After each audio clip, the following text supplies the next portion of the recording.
Sono davvero pochi, ragazzi, i giochi nella mia vita che mi hanno dato un livello di sofferenza come il Day One di Lords of the Fallen.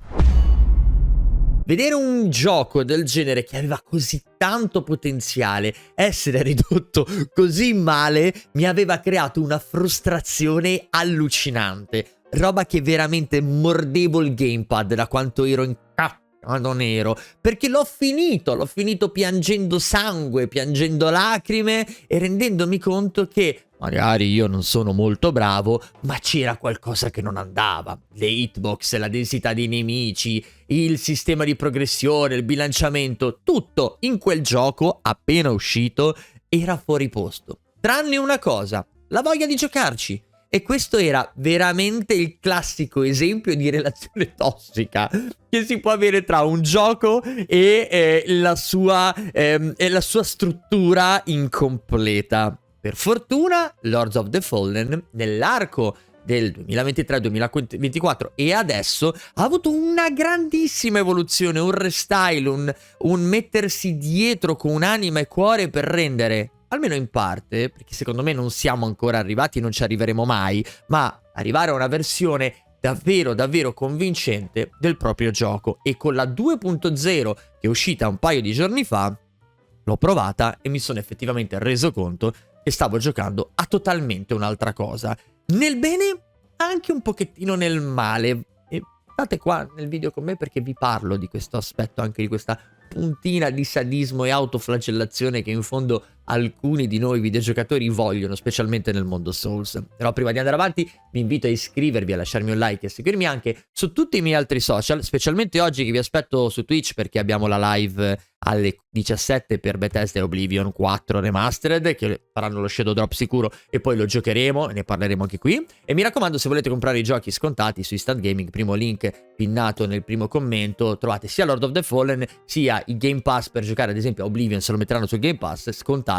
Non date soldi a queste aziende, cercate di risparmiare e mi aiutate anche a me a crescere. Ma detto questo, piccolo excursus su Lords of the Fallen. Quando è uscito, quindi al day one, io ricordo che c'era tantissima aspettativa attorno al gioco perché l'idea di base era veramente interessante. L'idea di avere un Souls cupo particolare ma con un'ambientazione che si staccasse abbastanza da quello che era il cappello, la campana From Software, che fa da monopolio, fa da grande abbraccio se si ama un po' il genere.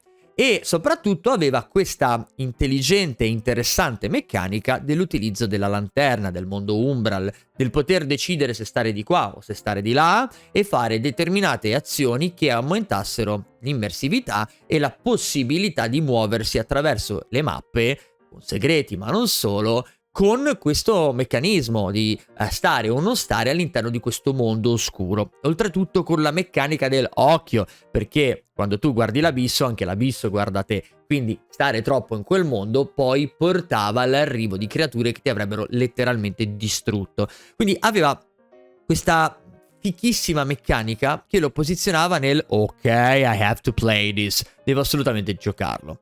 Il problema era che appena uscito aveva, come vi dicevo in anteprima, degli enormi problemi, ma problemi che rendevano frustrante ogni passo, ma anche solamente all'inizio, nella fase dei, come li chiamo io, dei campanari, no? Dei mostri con questi umanoidi con la testa a campana, con le palafitte e poi dopo successivamente nelle paludi per poi arrivare nelle prigioni. Queste varie zone avevano una densità di nemici, di movimenti bruschi, rapidi, ingestibili, di problemi di lock-in e di movimenti da parte del nostro personaggio che veramente rendevano difficile, ma davvero tanto, la semplice progressione. Per non parlare poi del bilanciamento di alcuni boss e delle sensazioni proprio dei colpi, dei parry, dei dodge a riguardo proprio nei confronti di questi ultimi. Questo da una parte aveva scaturito in me la super challenge, che non metto spesso in discussione la difficoltà dei giochi, ma metto spesso in discussione la capacità delle mie mani, no? Si arriva al punto di dire, cavolo, evidentemente sono io che non sono molto bravo, figurati se loro hanno sbagliato il bilanciamento o hanno sbagliato determinate cose. Sono io che devo diventare Git Good, loro l'avranno fatto così per testare la mia capacità di videogiocatore. Si ha un po' questo meccanismo mentale. Spoiler, no, era proprio una merda. E quindi arrivare poi in fondo sudando, live, piangendo lacrime, dicendo cazzo ce l'ho fatta, l'ho giocato e tutto, mi aveva lasciato un amaro in bocca che non potevate immaginare. Specialmente poi per il fatto che di lì a breve sarebbe uscito Lies of P, che invece ho reputato, prima dell'arrivo poi di Kazan, il miglior Souls non From Software. E guardando dietro a Lords of the Fallen, no, non tu torna nel tuo buco. Però soffrendo sempre. Ecco, Lords of the Fallen, forse anche a causa di questo suo contraddittorio, di questa sua anima splendente che però era coperta da tonnellate di fango, ha avuto per fortuna questa rivalutazione, restyling e rimanutenzione da parte del gruppo che l'ha sviluppato, che è Seagames, che ha voluto aprire un canale di comunicazione con la community, ha voluto rimetterci le mani, ha voluto sentire i feedback, ci ha creduto e hanno fatto, ragazzi, una roadmap che lo hanno reso effettivamente quello che probabilmente sarebbe dovuto essere. Hanno ribilanciato il PvE, il PvP, hanno cambiato la densità dei mob, hanno aumentato l'intensità e la sensazione dei colpi, dei blocchi e di quello che è il combattimento, rimaneggiato l'hitbox, messo nuove quest, rimesso delle armor, messo i modificatori per il nuovo game che possa aumentare la longevità e la diversificazione delle varie challenge per i videogiocatori. Sono riusciti a mettere anche un sistema che è abbastanza inusuale, cioè sta cominciando a saltare fuori su alcuni giochi, ma che secondo me è geniale, ovvero quello dell'avere la possibilità di avere il passamici, ovvero un po' come avete visto in Split Fiction, permette agli utenti di giocare assieme con una sola copia del gioco. Ha un resoconto di un cooperativo che si unisce a quella che è l'esperienza di un singolo giocatore e aiuta anche a far girare il titolo, a far respirare un pochettino quella che è la nuova sensazione di un gioco che rinasce, di un gioco che torna grazie per l'appunto alla sua modalità cooperativa online. Tutto questo numero di modifiche, nel momento in cui io l'ho provato, io ho messo mano e tutto, ha reso il gioco bello. Perché sto sbuffando? Ma forse, e qua siamo noi videogiocatori che non siamo mai contenti. Lo ammetto. Siamo noi che non siamo mai contenti, lo ammetto. Senza l'uso dei modificatori, a tratti forse troppo morbido. Mi è capitato ieri, vabbè che venivo da Kazan, quindi sono in modalità occhi iniettati di sangue, parry e la difficoltà di un gioco che mi ha messo veramente alla prova, specialmente con una build con la doppia arma solo parry e non spear come hanno fatto in tanti. Mi ha veramente dato l'impressione di essere una passeggiata di salute nel parco. Le parti dove io live parlavo alla chat e dicevo ragazzi, vi ricordate qua, oh mio Dio, adesso moriremo ogni 3 metri, dritto. Oh, questo boss, mi ricordo che mi aveva ucciso 2 o 3 volte, morto.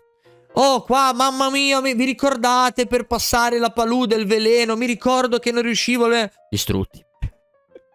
A una certa mi sono girato e ho detto, ma raga, ma sono io? No, è il gioco che effettivamente ora che è più bilanciato si mostra per quello che probabilmente era. Un po' più permissivo, un po' meno proibitivo e non è un male, Non è un male. Sia chiaro, non sono qui a dire dovete giocare nudi con il pugnellino a livello 1 senza darvi stat perché get good, gatekeeping. No. Però la sensazione è che forse un po' di prurito e un pochettino di pepe per quelle che sono state almeno le prime ore di gioco e che comunque immagino se si è bilanciato arriverà poi anche più avanti.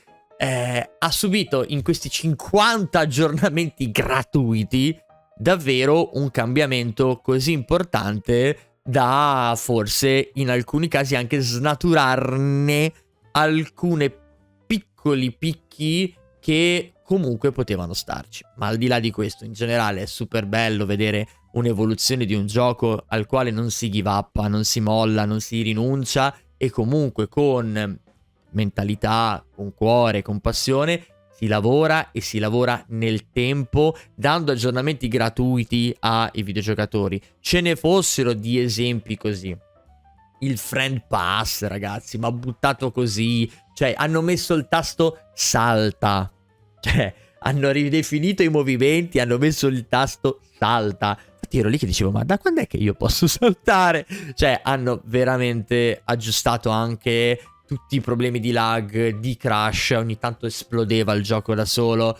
Anche se ieri mi è esploso tutto il computer mentre ero live e mentre giocavo Lord of the Fallen. Quindi questo non diciamolo troppo forte. Sono sfortunato io, ma voglio vederla in senso positivo.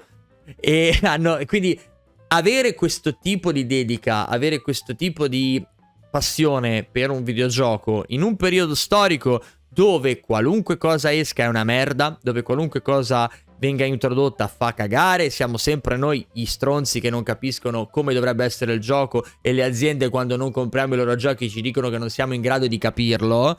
Fa bene al mercato, fa bene, anche se continua ad avere i suoi problemi, fa bene a noi videogiocatori e spero sia anche un esempio per altri titoli o altre situazioni in futuro che magari necessitano di un supporto vero da parte della community di sviluppatori che aprono le orecchie e dicono ok, siamo pronti ad ascoltarvi, diteci che cosa dobbiamo fare e siamo pronti a mettere le mani e a darvi quello che vi aspettate. Quindi sono molto contento di quello che è accaduto, vorrei sapere quali sono le vostre impressioni. Sono io che magari ho bisogno di più, no? Di più pepino? Siete voi che avete sentito la stessa situazione? Come avete vissuto il cambiamento? Molti di voi so che non l'hanno comprato e l'hanno deciso di giocare magari adesso con la 2.0, anche perché comunque nell'ultimo anno e mezzo 4,5 milioni di giocatori sono stati attirati da questo Souls. Quindi vorrei sapere la vostra, che è estremamente importante, anche per avere un'idea mia tatto su questo gioco. Vi invito a iscrivervi di nuovo, a lasciarmi un like e a seguirmi anche su tutti i miei altri social e vi ricordo il link di Instant Gaming. Io vi mando un abbraccio e se avete anche visto questo video in inglese io vi mando un caldo italiano abbraccio. United State of Zerga. Ciao belli.